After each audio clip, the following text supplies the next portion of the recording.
अक्सर कहा जाता है कि कठिन परिश्रम अगर सही दिशा में की जाए और रास्ता सही अपनाया जाए तो सफलता देर से ही सही बट मिलती ज़रूर है। दरअसल जब इस साल की शुरुआत में ही फरवरी महीने में अमेरिकी राष्ट्रपति डोनाल्ड ट्रंप ने ब्रिक्स देशों को धमकी देना शुरू किया था, तो यह सवाल खड़ा हो रहा था कि क्या गोल्ड डॉलर को रिप्लेस कर सकता है। क्योंकि असल में देखा जाए तो ब्रिक्स के देशों की बैंकों के 42% फॉरेक्स रिजर्व की होल्डिंग है। ऐसे में ब्रिक्स देशों के पास वह ताकत है जो कि अगर चाह ले तो वाकई में डॉलर की जगह गोल्ड ले सकता है। लेकिन शायद अमेरिका की इकोनॉमी को अपने सबसे बुरे दौर से गुजरना ही था, इसलिए ट्रंप ने जो धमकी दी थी वह सब धमकियां उनके डॉलर के ऊपर ही काल बनकर टूट पड़ी हैं। क्योंकि अब नतीजा सबके सामने है और ताज़ी अपडेट ये आ रही है कि ब्रिक्स देश के ट्रेड में गोल्ड की जबरदस्त वापसी हो चुकी है, जो कि ग्लोबल करेंसी मार्केट को ही ट्रांसफॉर्म कर रहा है। और दो world bank of gold council में हाल ही में एक सीधी रिपोर्ट पब्लिश की गई है जिसने डॉलर की अस्तित्व को हिला कर रख दिया है। क्योंकि वर्ल्ड गोल्ड काउंसिल की तरफ से जुलाई महीने में दुनिया का अलग अलग सेंट्रल बैंक द्वारा खरीदे गए गोल्ड का लेटेस्ट आंकड़ा सामने आ चुका है, जिसमें हमारे भारत को भी एक बढ़िया पोजीशन मिली हुई है। तो चलिए पूरी डेवलपमेंट क्या है आज इस वीडियो में समझते हैं।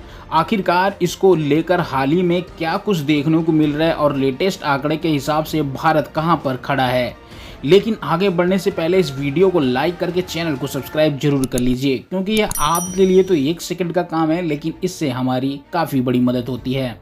दरअसल दोस्तों हाल ही में यह हो रहा है कि दुनिया के अलग अलग देशों के पास जितना भी सेंट्रल बैंक है, फिर चाहे यूरोपीय देश के ही सेंट्रल बैंक क्यों ना हो या फिर मिडिल ईस्ट और एशियाई देशों के ही सेंट्रल बैंक क्यों ना हो, सभी देशों की सेंट्रल बैंकों में यह देखा जा रहा है कि वह अपने फॉरेक्स रिजर्व यानी कि विदेशी मुद्रा भंडार में डॉलर जैसी विदेशी करेंसी को अब मान्यता धीरे धीरे कम करने लगे हैं। ये बैंक विदेशी करेंसी को पहले एक भारी भरकम मात्रा में रखते थे ताकि इमरजेंसी फंड में इसका इस्तेमाल किया जा सके, क्योंकि डॉलर से ज्यादा भरोसेमंद मुद्रा और कोई भी नहीं थी। लेकिन अब अचानक वही केंद्रीय बैंकों का भरोसा इस तरीके से डॉलर से टूटा है कि डॉलर का अस्तित्व अपने सबसे खतरे के दौर से पहुंच चुका है। क्योंकि अब यह बात सच हो चुकी है कि भारत, रूस और चीन द्वारा संचालित किए जा रहे ब्रिक्स में शामिल देशों ने डी डॉलराइजेशन की जो दीवार मजबूत की थी, अब इस डी डॉलराइजेशन के लिए दुनिया की बड़ी बड़ी बैंक खुद मैदान में उतर चुकी हैं।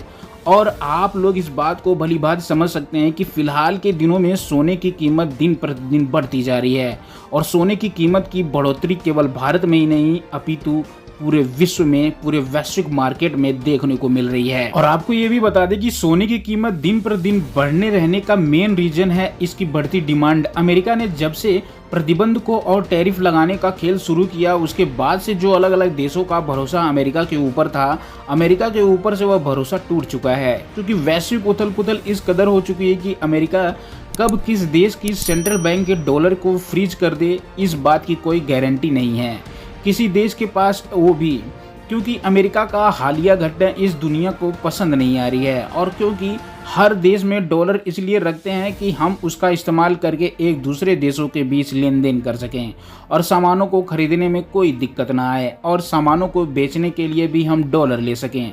लेकिन क्योंकि जब अमेरिका से भरोसा उठ गया है तो अमेरिकी डॉलर पर कोई भी देश डिपेंड नहीं रहना चाहता।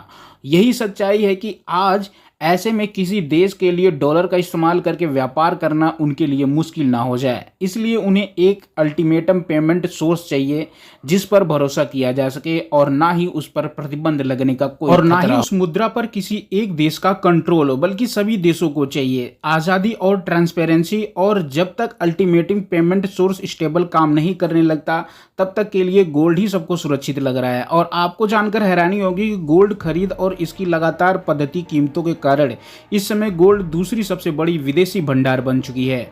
दोस्तों 2025 की पहली तिमाही में सोना दुनिया की दूसरी सबसे बड़ी रिजर्व संपत्ति बन चुका है।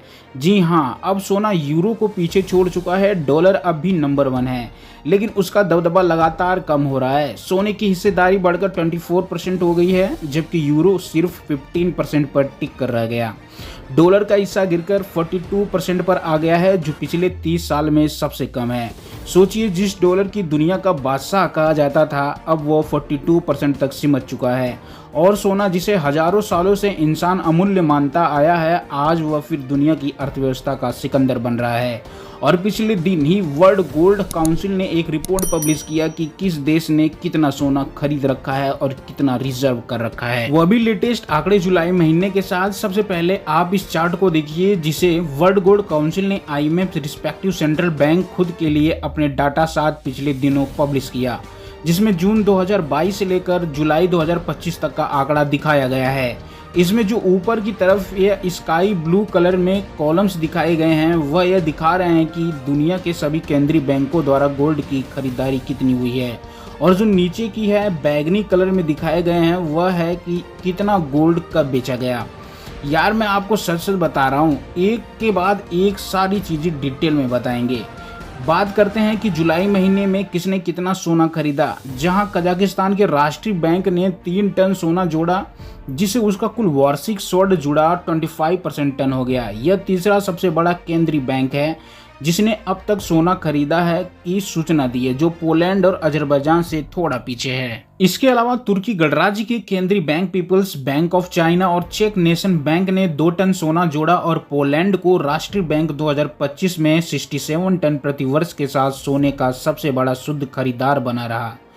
आपको बता दें कि वर्ल्ड बैंक काउंसिल दूसरा चार्ट भी पब्लिश किया, जिसे अपनी स्क्रीन पर देख सकते हैं, जहां साफ साफ देख सकते हैं कि 2025 में इस हिसाब से सोना खरीदने के मामलों में सबसे नंबर 1 पर रहा पोलैंड, दूसरे नंबर पर अजरबैजान, तीसरे नंबर पर कजाकिस्तान। इसी तरह चीन, तुर्की, कंबोडिया, कतर और घाना के बाद इंडिया का नंबर आता है। इस तरीके से गोल्ड खरीदने के मामले में इस साल 2025 में भारत 10वें स्थान पर रहा। फिलहाल सवाल यह है कि डॉलर और अमेरिकी आधारित स्विफ्ट पेमेंट सिस्टम जाएगा तो कौन सा पेमेंट सिस्टम काम करेगा। तो देखिए, आने वाली टेक्नोलॉजी दुनिया की आर्थिक तस्वीर बदल सकती है, वो है ब्लॉकचेन और ब्रिक्स की साझेदारी।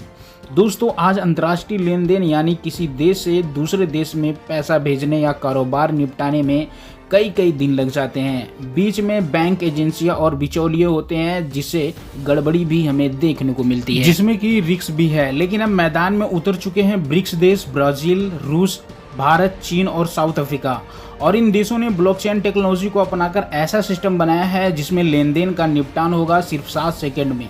जी हाँ, जहां पहले दिन लगते थे अब सिर्फ कुछ ही सेकेंड में होगा। लेकिन कहानी यही खत्म नहीं होती।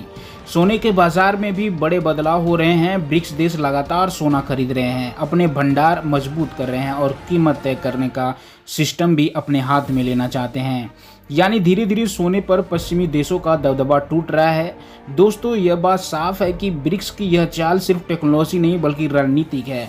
डॉलर की पकड़ ढीली पड़ रही है और ब्लॉकचेन के साथ सोना मिलकर नई दुनिया की अर्थव्यवस्था की बुनियाद खड़ी कर रही है। बाकी आप लोग इस पर क्या सोचते हैं, अपनी राय हमें कमेंट के माध्यम से जरूर बताइए। तो मिलते हैं आपको नेक्स्ट वीडियो में, तब तक के लिए वीडियो को लाइक करें, शेयर करें, चैनल को सब्सक्राइब जरूर करें।